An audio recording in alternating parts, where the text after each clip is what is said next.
Click API extraction. You can modify the number of extractions here. Choose the country you want. Select proxy type. Change the data format here. You can choose between the following delimiters. Click the Generate API link. Click the Open link.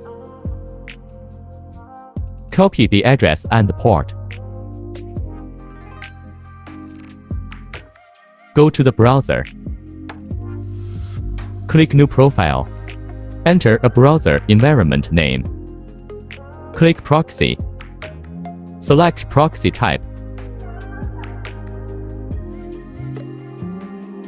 Paste the address and the port here.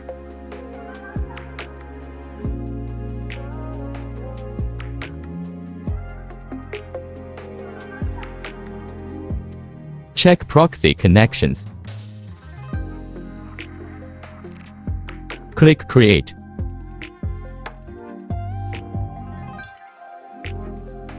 Click Run to open the browser environment.